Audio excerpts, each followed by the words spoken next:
Hello, in this video we're going to replace the handbrake switch assembly on this VW Passat. It's a 14 plate. Colloquially the model is known as a B7, apart from the fact that VW don't actually recognise that. But I say it's a 14 plate 1.6 TDI, and I guess this part is used on many others. So what we have is handbrake on off, auto hold and ABS off. Some models will have a button here which is for the start, but this one doesn't have it. The handbrake switches are probably best described as flimsy, considering how much work they do, and replacing them is something that the average DIYer can do. I would advise you to get the original equipment part from VW. So 2022 prices, it's about £70, and it comes as a complete assembly. You cannot change the switch alone because these are just pushers that act on switches on a circuit board in here, and you can't buy that separately. And you can't buy that separately. So what we're going to do is to replace it, and I'll show you how. Just put that to one side. The tools you're going to need are a butter knife, just a blunt-ended knife, or if you're a gamer or fiddle around with mobile phones, then what they call a spudger. And you'll need a screwdriver with a, I think this is, yeah, T20 Torx head on it. Okay, so first thing to do, obviously ignition's off, pop up the ashtray, and then with the knife just get it just under a corner, and it should just lever up nicely. There we go. So there's, I can't really show you, but there's just a couple of clips there and a couple of spring clips here. So we pull the gear lever gaiter up out of the way, and that reveals the gear lever mechanism. Then what we need to do is to remove this piece of trim. This is scary because it's got a couple of clips in that you think that's going to break, and what you need to do is just feel underneath and get your knife in underneath. The clips are there, and they're little push-in, snappy type clips. So you get your knife in one side and basically twist it that way, and you need to be a bit brave to do it. And I need to get just perhaps a bit further underneath.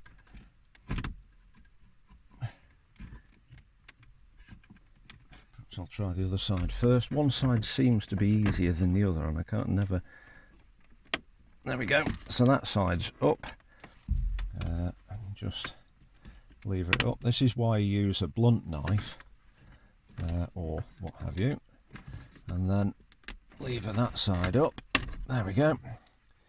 And you can see the clip there and what goes in it. Whether you can see that, yeah, see that there. Sometimes you'll get the actual clip itself come up with it as well, and then it falls off. Let's just put that, tell you what, I'll put that back down the hole, and then we won't lose it. There you go, so that's down there, and then we put that clip to one side.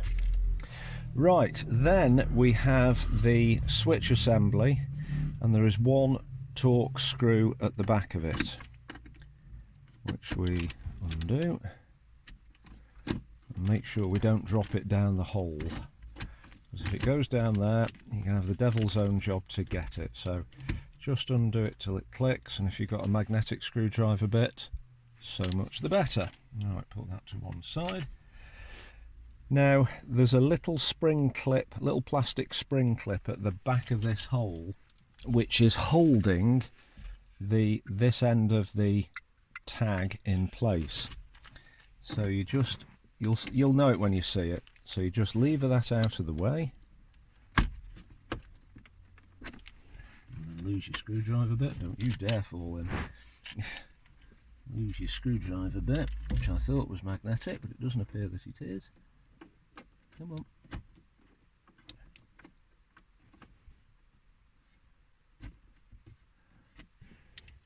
There we go.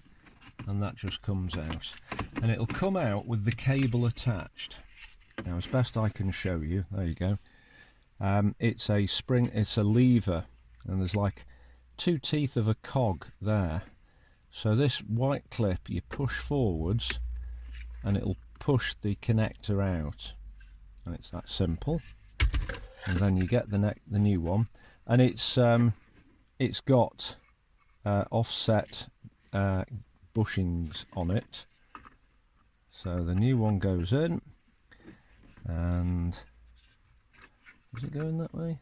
Yes, it does. You can't get it wrong, because you see those two lugs on the side of there. Well, they have to go in. There's only one way they can go in.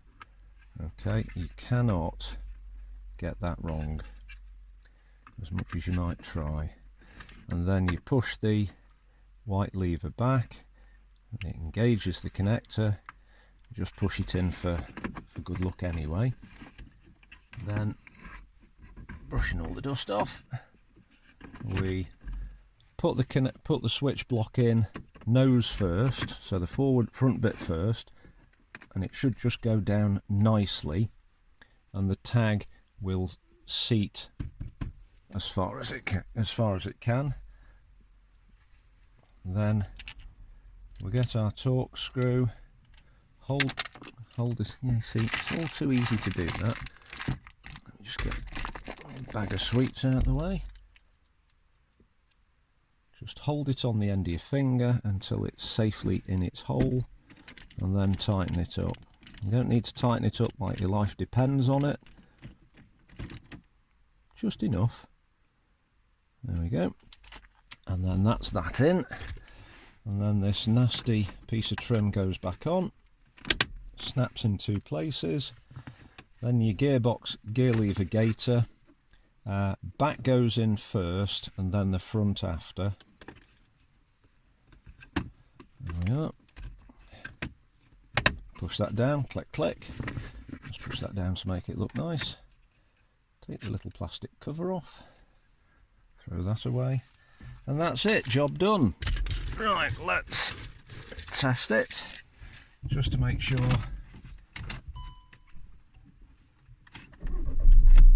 Right, so there we go, lights on. So's the radio. Handbrake off, and I can feel it on the foot brake. There we are, job done. I hope that's useful to you. It's a job that's well within the capability of most people. If you don't feel confident, please get somebody to help you. Somebody who possibly knows about cars, but all you're doing is removing one screw and a couple of bits of plastic and changing a connector like for like. It's fairly straightforward, and you'd probably save yourself, I don't know, an hour's labour at a garage, which could be easily £50, and you know, you'll get the satisfaction of having done it. But my opinion is that these are just way too flimsy for the work that they do. On other models, it's a push button on the dashboard. So there we go. Anyway, thanks for watching. It's not exactly my general type of video that I do, but I thought it would be useful and helpful. So thank you very much.